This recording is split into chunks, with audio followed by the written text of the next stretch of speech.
चलिए आपको सीधा भारत मंडपम लिए चलते हैं। प्रधानमंत्री नरेंद्र मोदी वहां पर पहुंच चुके हैं। आप जानते हैं किस तरीके से ऑटो एक्सपो का आयोजन हो रहा है और ये देखिए प्रधानमंत्री नरेंद्र मोदी की सीधी तस्वीरें आपको दिखा रहे हैं। तो ऑटोमोबाइल इंडस्ट्री और कैसे तेजी के साथ विकास हो, इसको कैसे और ज़्यादा गति शक्ति दी जाए, इसको लेकर जोर पूरा है। ये प्रधानमंत्री नरेंद्र मोदी को आप फिलहाल तस्वीरों में देख रहे हैं। वहां पर जो लोग हैं उनसे बातचीत प्रधानमंत्री कर रहे हैं। आप देखिए ऑटो एक्सपो में 100 से ज्यादा नए मॉडल पेश किए जाएंगे। भारत मंडपम में ऑटो एक्सपो का आयोजन हो रहा है। 100 से ज्यादा ऑटोमेकर इसमें शामिल होंगे। 17 जनवरी से 22 जनवरी तक ये आयोजन चलेगा और 100 से ज्यादा नई गाड़ियों के दौरान लॉन्चिंग होगी। इसीलिए इसे ग्लोबल एक्सपो कहा जा रहा है। भारत मोबिलिटी ग्लोबल एक्सपो इसको नाम दिया गया है और इसका आयोजन भारत मंडपम में हो रहा है। वहां की तस्वीरें आपको दिखा रहे हैं। देखिए कितना ज्यादा महत्वपूर्ण ये है। आप इसी बात से समझिए कि यहाँ पर आपको इनोवेटिव आइडियाज, क्रिएटिविटीज देखने के लिए मिलेंगी। बड़ी बड़ी कंपनियां इस ऑटो एक्सपो में शामिल हो रही हैं। इसके अलावा देश और दुनिया की 100 से ज्यादा कंपनियां इस कार्यक्रम में भाग ले रही हैं। इस बार इलेक्ट्रिक वाहनों पर खास ध्यान दिया गया है। उसके पीछे की वजह, लेकिन ये तस्वीर आप देखें, प्रधानमंत्री खुद जैसे कि आपने हमेशा देखा होगा, वो कहीं पर भी जाते हैं तो बारीकी से चीज़ों को समझते हैं। इससे पहले एक कार को लेकर वो जानकारी ले रहे थे और जब वहां पर देश दुनिया की 100 से ज्यादा कंपनियां इस कार्यक्रम में भाग ले रही हैं तो कितना बड़ा ये आयोजन है और हिंदुस्तान के लिहाज से ये कितना ज्यादा महत्वपूर्ण है, इसी बात से आप अंदाजा लगा सकते हैं। अब देखिए इलेक्ट्रिक वाहनों पर जोर दिया जाएगा और ये कहा जा रहा है क्योंकि ग्लोबल वार्मिंग एक बहुत बड़ी समस्या, एक चैलेंज है इस वक्त पूरे विश्व के सामने। तो ऐसे में ध्यान पूरा का पूरा केंद्रित किया गया इलेक्ट्रिक वाहनों पर, जिससे डीजल और पेट्रोल गाड़ियां कम से कम हो और पोल्यूशन पूरी तरीके से खत्म हो। इसको लेकर बड़े बड़े कदम उठाए जा रहे हैं। ये देखिए एक से एक शानदार यहाँ पर गाड़ियों की प्रदर्शनी आप देख रहे हैं और ये सिर्फ आप ये मत समझिए कि ये ऑटो एक्सपो है। आप इसको यूं समझिए कि ये वो इनोवेटिव क्रिएटिव आइडियाज़ हैं जो पूरे विश्व के यहाँ पर नजर आते हैं। इस वक्त मेरी सहयोगी आकांक्षा राजपूत जुड़ चुके हैं सीधा भारत मंडपम से लाइव मेरे साथ। आकांक्षा, प्रधानमंत्री नरेंद्र मोदी वहां पर पहुंच चुके हैं, खुद बारीकी से यहाँ पर एक एक चीज के बारे में वो समझते नजर आ रहे हैं। फिलहाल क्या तस्वीर आपको वहां से नजर आ रही है? बिल्कुल प्रीति, आज का दिन बेहद अहम हो जाता है क्योंकि आज ही प्रधानमंत्री की तरफ से उद्घाटन करना और सबसे खास बात यह है कि चूंकि 22 जनवरी तक ये ऑटो एक्सपो यहाँ पर रहने वाला है, आम जनता और सबसे ज्यादा ये उन लोगों के लिए बहुत जरूरी है जो कार लवर्स हैं। और न सिर्फ उन लोगों के लिए ये बहुत जरूरी है बल्कि अगर टेक्नोलॉजी के हिसाब से देखा जाए या अलग अलग सेक्टर्स के हिसाब से अगर हम देखें तो बड़े बड़े उद्योगपति भी आज यहाँ पर मौजूद हैं। तो इस लिहाज से भी अगर समझा जाए इस ऑटो एक्सपो को तो बहुत जरूरी हो जाता है। 100 नई गाड़ियां हैं जिनकी लॉन्चिंग यहाँ ऑटो एक्सपो से होनी है।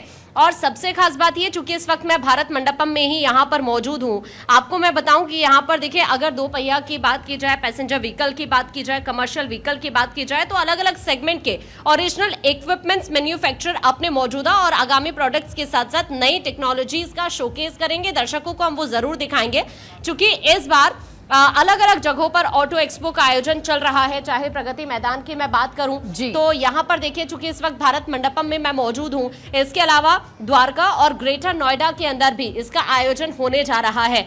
भारत मोबिलिटी ग्लोबल एक्सपो 2025 2 पहिया पैसेंजर यानी पीवी, इसके अलावा सीवी और इसी के अलग अलग सेगमेंट्स हैं जिनके OEMs यानी ओरिजिनल इक्विपमेंट्स मैन्युफैक्चरर अपने मौजूदा और साथ ही जो अपकमिंग प्रोडक्ट्स हैं उनकी लॉन्चिंग करेंगे, टेक्नोलॉजीज का शोकेस करेंगे। तो इस लिहाज से अगर देखा जाए तो ये जो ऑटो एक्सपो है ये बेहद अहम रहने वाला है और इसीलिए मैंने कहा कि अलग अलग फीचर्स के साथ नई नई कार्स यहाँ पर लॉन्च होने जा रही हैं। 100 ऐसी गाड़ियां हैं प्रीति जिनकी लॉन्चिंग यहाँ से होगी जो भविष्य के लिए भी अगर टेक्नोलॉजी के हिसाब से देखा जाए सबसे महत्वपूर्ण बात है क्योंकि आपने कहा कि 100 देश विदेश की कंपनियां इसमें शामिल हो रही है। इसी बात से हम अंदाजा लगा सकते हैं कितना भव्य होगा।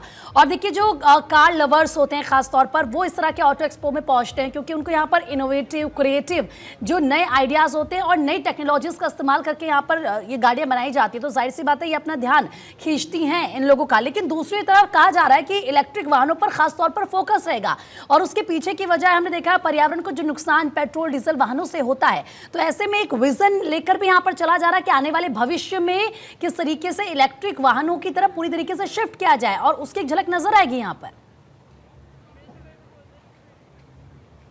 बिल्कुल आपने सही कहा, ईवीज पर खास तौर पर इस पर फोकस जरूर देखने के लिए मिलने वाला है, क्योंकि कई ऐसी नई कार्स हैं जिनकी लॉन्चिंग में आपको एक तस्वीर भी यहां से अभी दिखाना चाहूंगी, कैमरामैन से कहूंगी यहां पर आपको तस्वीर दिखाए। जैसा आपने भी कहा कि टाटा, किया जैसी कई कंपनीज हैं जिनको यहां पर आप देखेंगी हिस्सा लेते हुए, और यहां पर अलग अलग कार्स भी आपको इस वक्त नजर आएंगी। प्रधानमंत्री हालांकि इस वक्त अंदर मौजूद है भारत मंडपम के, लेकिन उससे पहले जैसा आपने भी जिक्र किया कि 100 से ज्यादा नई गाड़ियां जिन्हें लॉन्च किया जाएगा, ऑटो कंपोनेंट्स है, कंस्ट्रक्शन इक्विपमेंट्स है, साइकिल है, भविष्य की मोबिलिटी टेक्नोलॉजी समेत 9 अलग अलग एक्सपो एक ही मंच पर देखने को मिलेंगे। और इस वक्त कुछ तस्वीरें मैं इस वक्त आपको दिखा रही हूं, ये तस्वीर हर एक वाहन शौकीन के लिए बहुत जरूरी है, बल्कि जैसा आपने भी कहा, मैंने भी, कि तकनीक के लिहाज से, ऑटोमोबाइल उद्योग के लिहाज से अगर देखा जाए तो ऑटोमोबाइल सेक्टर के लिए ये विशेषज्ञों के लिए भी आकर्षण का केंद्र जरूर है। और सबसे बड़ी बात कि देखिए, ये जो एक्सपो है, दोपहिया पैसेंजर कमर्शियल सेगमेंट के ओरिजिनल मैन्युफैक्चरर्स अपने मौजूदा और अपकमिंग जो प्रोडक्ट्स हैं उनका प्रदर्शन करते हुए तस्वीर इस वक्त मैं आपको ये यहां पर दिखा रही हूं। टू व्हीलर सेगमेंट में हीरो मोटोकॉर्प है, इसके अलावा सुजुकी मोटरसाइकिल है, इंडिया प्रमुख भूमिका यहां पर निभाती हुई नजर आ रही है। तो इस तरह से चाहे टाटा मोटर्स की बात की जाए, किया की बात की जाए, तो ये तमाम वो कंपनीज हैं जो यहां पर इस ऑटो एक्सपो में हिस्सा लेती हुई आपको नजर आने वाली हैं। अभी जैसे प्रधानमंत्री, जैसा आपने भी कहा, सबसे खास बात ये कि हमेशा क्या होता है कि यहाँ पर लोगों को, जो आम जनता है, वो फ्री में नहीं पहुंच पाती है, लेकिन इस बार बहुत अच्छी व्यवस्था हम लोगों के लिए की गई है। स्पेशली 4 दिन रखे गए हैं, 19 तारीख से लेकर 22 जनवरी तक। जो आम जनता है, जो कार लवर्स हैं, वो यहाँ पर पहुंच पाएंगे और वो यहाँ पर इन कार का, यहाँ पर जो अलग अलग फीचर्स से लैस ये तमाम कारें या ईवी की अगर मैं बात करूं तो वो यहाँ पर देख पाएंगे।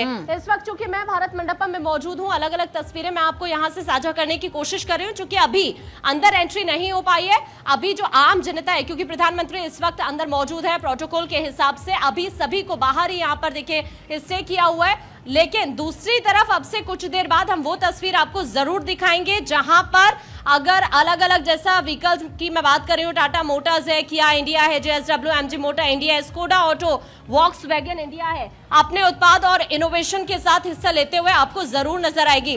क्योंकि इस बार सबसे बड़ी बात ईवीज पर ध्यान केंद्रित है, क्योंकि सरकार का जो मिशन है 2030 तक, तो यात्री वाहनों के 30% इलेक्ट्रिफिकेशन का टारगेट रखा गया है। और इस बार अगर हम एक्सपो में बात करें तो ईवीज पर इसीलिए खासा फोकस रखा गया है कि 2030 तक जो आम जनता को देखते हुए लक्ष्य रखा है उसको हम किसी तरह से अचीव कर पाए। और इसीलिए जो अलग अलग कंपनी और आकांक्षा, इसीलिए भारत को इलेक्ट्रिक वाहनों का हब भी बनाना है।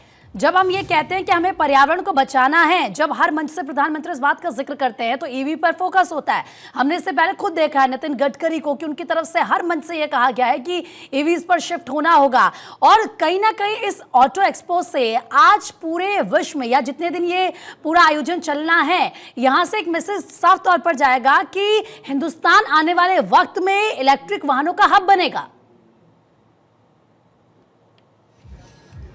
जाहिर तौर पर। और प्रीति, आप एक तस्वीर वो भी देखते हैं कि ईवीज को देखते हुए ही अलग अलग जगहों पर आप देख रहे हैं कि किस तरह से चार्जिंग जो स्टेशंस हैं उनको एस्टैब्लिश करने की कोशिश की जा रही है कि जो भी लोग ईवीज ले रहे हैं कम से कम उनको किसी तरह की कोई दिक्कत ना हो। इस पर भी खासा फोकस किया जा रहा है। अगर ईवीज का चलन बढ़ाया जा रहा है तो इस पर भी पूरा ख्याल है, क्योंकि अभी अगर हम देखेंगे, चाहे नोएडा की आप बात कर ले, दिल्ली NCR की आप बात कर ले, या उससे बाहर की अगर बात कर ले, तो हर एक इलाके में कोशिश इस वक्त यही हो रही है कि बिल्कुल कोशिश है ये कि वहाँ पर एक तरफ तो हम अलग अलग इनोवेटिव, जिस तरीके से हम लगातार कह रहे हैं कि वो तस्वीरें नजर आएंगी, आइडियाज़ नजर आएंगे, नई टेक्नोलॉजी नजर आएगी। प्रधानमंत्री क्योंकि अंदर है, थोड़ी देर में आप वो तस्वीरें हमें दिखाएंगे। लेकिन फिलहाल आकांक्षा, आपका बहुत बहुत शुक्रिया तमाम जानकारी देने के लिए। आगे भी हम आपसे अपडेट लेते रहेंगे।